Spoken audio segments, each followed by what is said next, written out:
Focus for maximum picture quality, and please adjust sound for maximum clarity.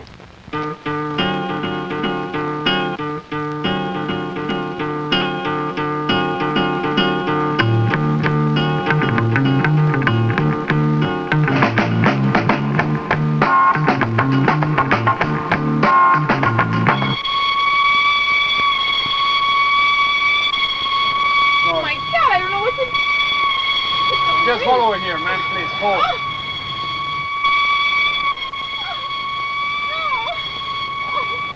When did this start?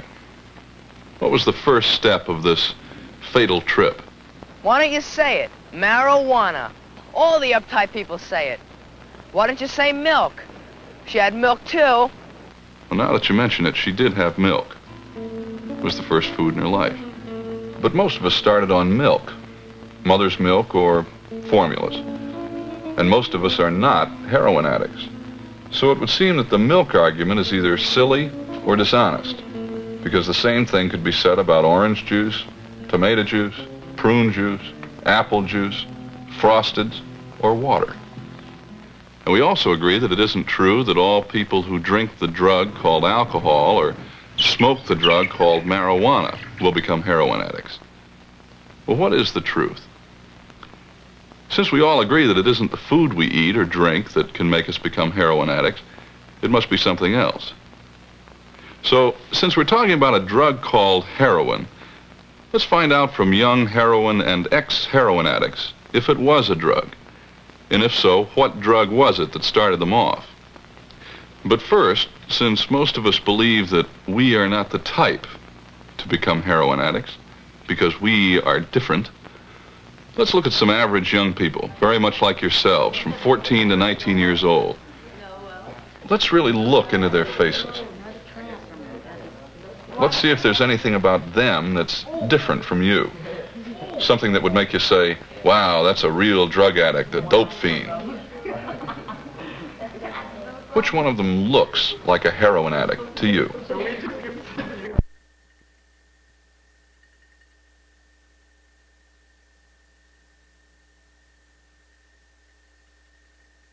Like a heroin addict to you? Him. History. Her. Her. Yeah, that's all we do. Some of them. Him. Oh, Kim. Him. Steve. Which one? What did you decide? None of them? Some of them?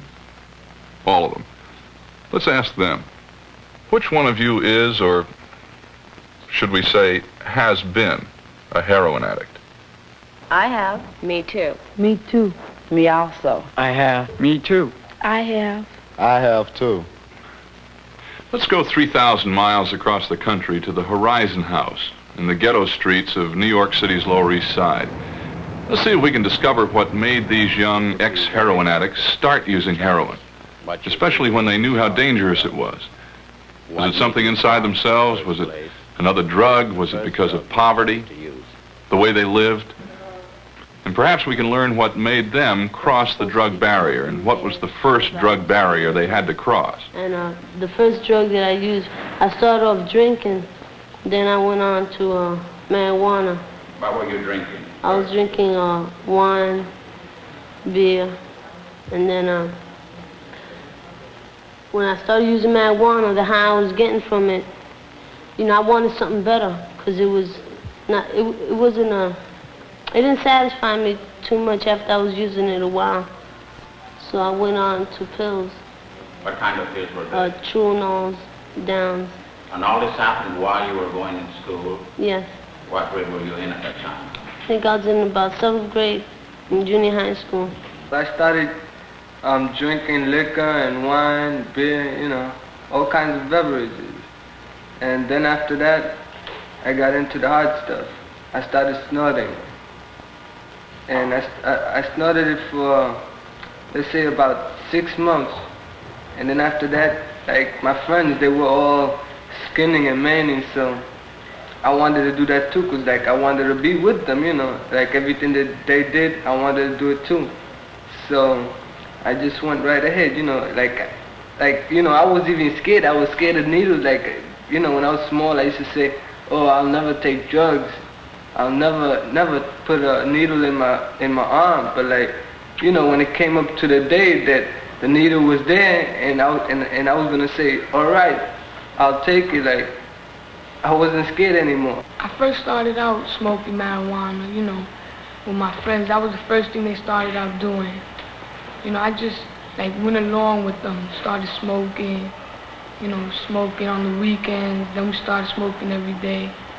And then like we felt, you know, that it wasn't really, you know, doing nothing for us. At a period of time we were doing it.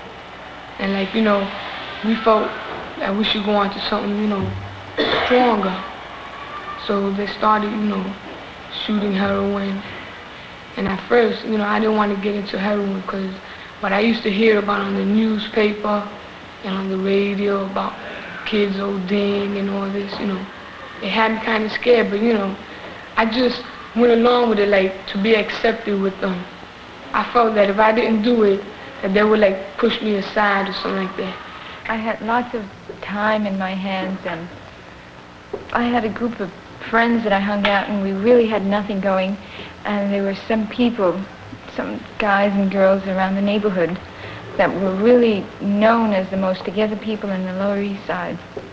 You know, tough image, get high, you know, dealers, you know. I started hanging out with them because I liked their tough image. You know, like nobody would mess with you if you hung out with them.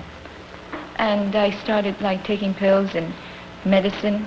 First drug was marijuana.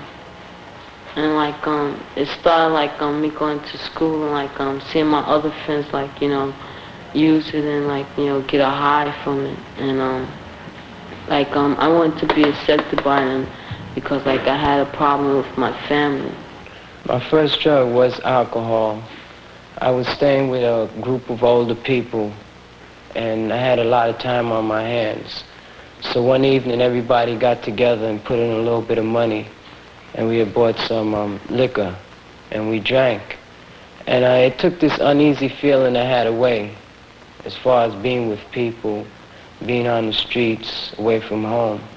And from then on, I went to marijuana, and I smoked this for about 2 months straight. And I found out that I didn't have a physical habit from it, but I had a psychological dependency on this drug. And if I didn't have it, I wouldn't get sick as far as the way heroin does. But my mind wasn't functioning right, and I couldn't be around people. I couldn't be comfortable without it. When I was 12, I met this guy. He was about 26. And my friends were going to buy some acid from him. And they couldn't come up with the money, so I lent him the money. And he wanted to turn me on, and I was scared. And he said, well, you know, I didn't know too much about drugs. I only knew what, like, you hear in the newspapers and everything. And he said, well, don't listen to what they tell you, because, you know, they don't know. They never did it. I did. I tell you, it's great. It's a lot of fun. So I got turned on. I got high. Thousands of miles away from here, in a group that includes kids from rich, poor, and middle-class homes, kids from families that get along, and kids from families that don't get along,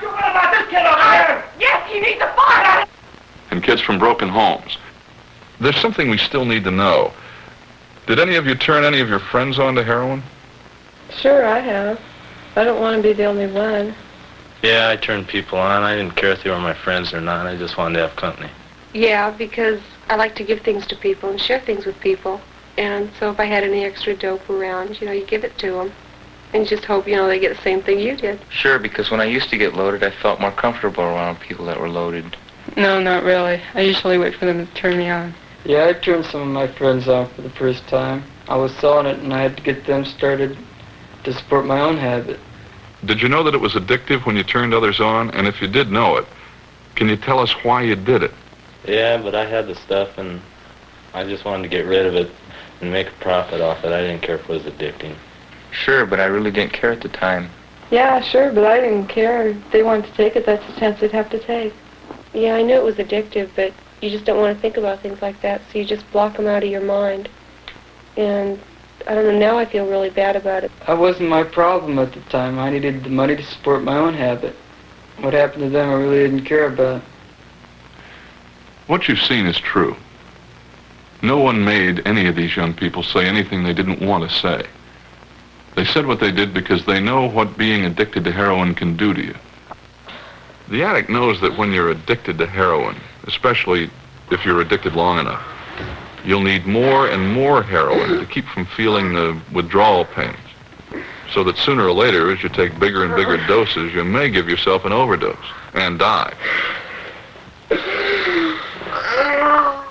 The addict knows that when you need heroin because every cell in your body hurts, you'll do anything to get the money for it. Anything. Things you'd never believe about yourself.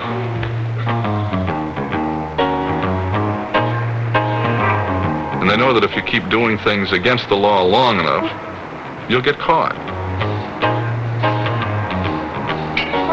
Okay, hold it. Freeze.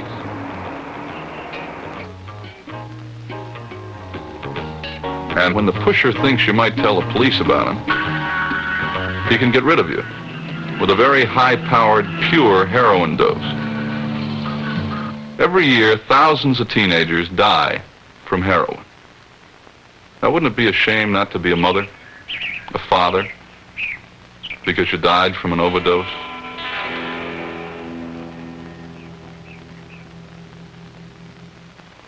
By now, we've learned that heroin can be the last stop on a no-return, one-way trip for the thousands of young people who broke their drug barrier with alcohol. However, to many thousands of heroin addicts, marijuana was the first drug barrier to be crossed. For far too many young people, trying the first drug makes using the next drug easier. You may want to consider this. This final result is never started by mother's milk.